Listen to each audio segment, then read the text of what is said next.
Sekitar menjadi saksi akan keindahanmu. Kicau burung-burung memuji penciptaanmu.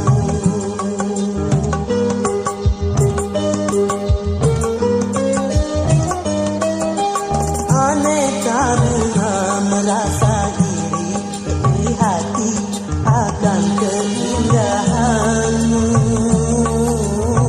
Karena kumbang-kumbang bersaing mempersuni